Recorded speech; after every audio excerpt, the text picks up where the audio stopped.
Ayun na nga mga kapatid, no? Ito na naman ang ating engine bay na napakarumi. Meron tayong mga kailangang palitan kasi yung idle up natin, which I think is yan. Hindi niya tinutulak yung accelerator para saluhin yung RPM pag nag-on yung aircon compressor.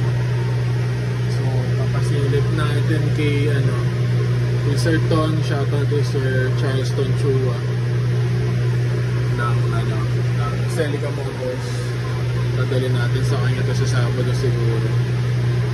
Tapos pero bago maayos yan,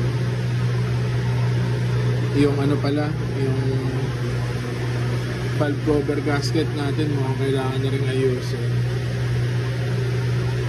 Galing to langis na to. Ayan, medyo nababasa siya mo, kailangan ayusin yung valve cover gasket ulit. Sila rin naman ang nag-ayos nito doon. Tapos papas-steam clean natin to kasi talaga naman nang gigitata. Pero today ang inayos natin is itong battery kasi pinalitan to August of 2022. So mga inabot na rin ng 19 months yung previous natin na battery na Motolite Enduro. 1 year 15 months nga lang warranty nun. So 1 year 3 months. Nakaabot pa ng 1 year 9 months.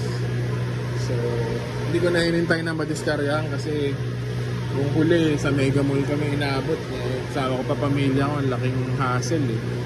At least ngayon, bago pa ako itirik, pinalitan na natin Yokohama Premium. Yeah, 16 months warranty. Ang binayad natin 6,100 less 300 dun sa trade-in ng lumang battery. Total ng 5,800.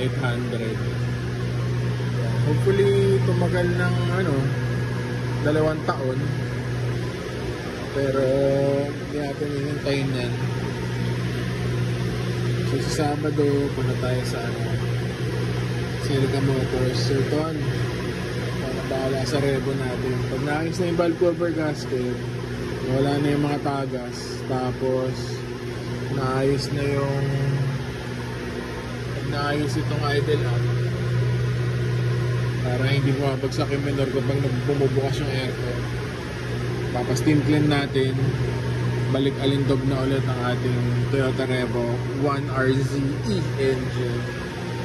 Very reliable, kailangan lang alagaan.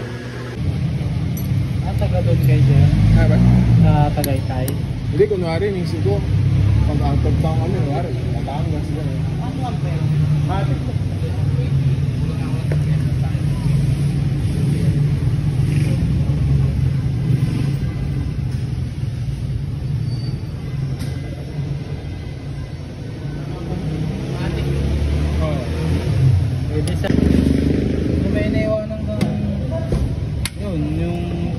Nagdamag. Oo, maingat ako dun eh. Doon lang na siya nalilobot.